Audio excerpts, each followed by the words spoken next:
नमस्कार दोस्तों, मैं अंकुर उपाध्याय स्वागत करता हूं आप सभी का एक बार फिर से अपनी नई वीडियो में।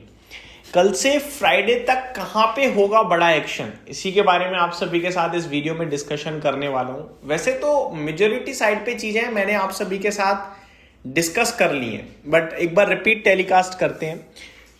शुरुआत करना चाहूंगा FIDIs के डेटा के साथ। दोस्तों, अगर FIDIs का डेटा देखें तो ऐसा लग रहा था कि इन्हें पता है मंडे तेजी होने की संभावना ज्यादा है, क्योंकि डेटा बेहद पॉजिटिव साउंड कर रहा है। कैश मार्केट में FIIs ने 934 करोड़ की सेलिंग जरूर करी है, लेकिन इसके सामने स्टॉक फ्यूचर्स में 5116 करोड़ की बड़ी बाइंग आई है। और फ्यूचर्स की बाइंग ज्यादा स्ट्रॉन्ग और इंटरेस्टिंग मानी जाती है, क्योंकि फ्यूचर्स में कम पैसे में ज्यादा शेयर्स आते हैं, तो कॉन्फिडेंस दिखाता है ये।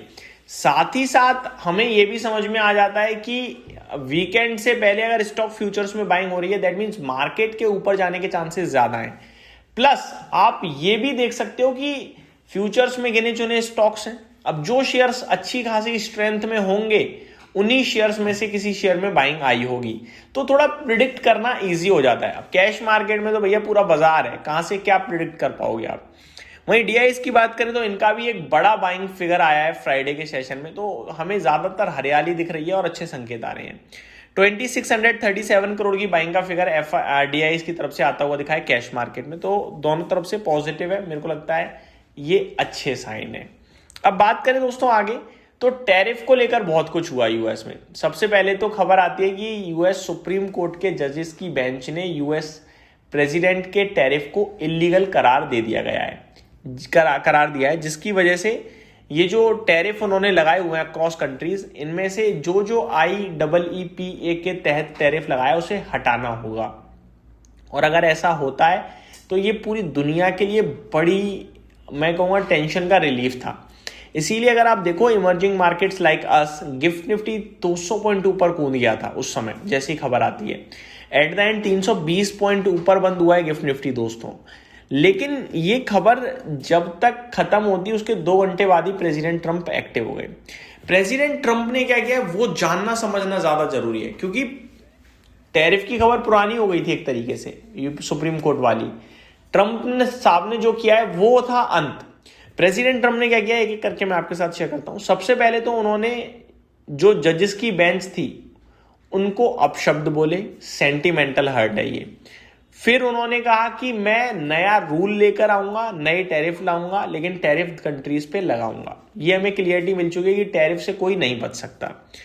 फिर उन्होंने कहा कि टैरिफ तो इमीडिएट लेवल पे हट जाएगा, कोई बात नहीं, लेकिन 10% का टैरिफ सेक्शन 122 के तहत कंट्रीज पे मैं इमीडिएट इफेक्ट के साथ एक्टिव कर दूंगा 24 फेब से।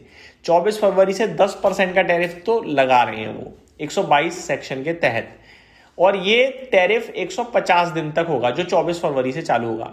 150 दिन यानी 5 महीने। वो इसलिए कहा है उन्होंने, टाइम इसलिए दिया है क्योंकि 150 दिन से ज्यादा वो लगा नहीं सकते हैं। उसके लिए उन्हें कांग्रेस से साइन करवाने पड़ेंगे, कांग्रेस का अप्रूवल चाहिए। विदाउट कांग्रेस अप्रूवल आप 150 डेज तक उस एक्ट के तहत टैरिफ लगा सकते हो, जो कि प्रेसिडेंट ट्रंप ने लगा दिया है। ठीक है जी, क्लियरिटी मिल गई हमें।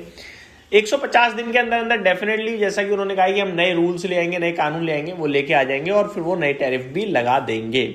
तो ये तो हो गया आपके लिए मार्केट्स के ऊपर टैरिफ की खबर। अब मार्केट पे इसका क्या इंपैक्ट पड़ेगा? मेरा मानना यह है कि बाजार पे इंपैक्ट आएगा दुनिया भर के मार्केट्स पे, बट नेगेटिव और पॉजिटिव में आप सोचो तो पॉजिटिव ही है अभी फिलहाल के लिए, क्योंकि 10% का टैरिफ है और बाकी टैरिफ हट रहा है। प्रेसिडेंट ट्रंप नया टैरिफ लाएंगे, तब तक क्या पता कंट्रीज डील पे डील साइन कर दें, ये हो सकता है ज्यादातर हमें देखने को मिले। बाकी कंट्रीज लाइक अस, मेरे को कोई इंपैक्ट ही नहीं दिखता। सेंटिमेंटल इंपैक्ट हो सकता है। गिफ्ट निफ्टी 300 पॉइंट ऊपर गया है तो पॉजिटिव इंपैक्ट ही लेके चलते हैं, 300 नहीं तो 150 पॉइंट ऊपर चले जाएंगे, ये मेरा मानना है। क्योंकि हमारे लिए ये टैरिफ लीगल होना, इलीगल होना, नया टैरिफ आना, इन सबसे बनता क्या है? हम तो पहले से ही क्या है, हमारा भैया पहले से चल रहा है ट्रेड डील, तो हम तो ट्रेड डील के व्यापारी हो चुके हैं। अब हमें टैरिफ से लेना देना नहीं है। इसलिए मेरे को लगता है कि हमारे लिए इस सारी खबरों का केवल सेंटिमेंटल इंपैक्ट आ जाए तो आ जाए, या ग्लोबल मार्केट्स को देखकर हम ऊपर नीचे हो जाए, बट हमारा अपना कोई इससे लेना देना नहीं बनता है। अब स्टॉक स्पेसिफिक बात करना चाहूंगा। रिजल्ट सीजन तो समाप्त हो चुका है। कुछ स्टॉक्स जो नंबर देते हुए दिख सकते हैं, एक एक करके आपके साथ डिस्कस करना चाहूंगा। 23 फेब की बात करूं मैं अगर, बीएफ यूटिलिटीज एकमात्र बड़ा नाम दिख रहा है जिसके नंबर्स आएंगे। 24 फेब में सेफलर इंडिया एक बड़ा नाम दिख रहा है जिसके नंबर्स आते हुए दिखेंगे।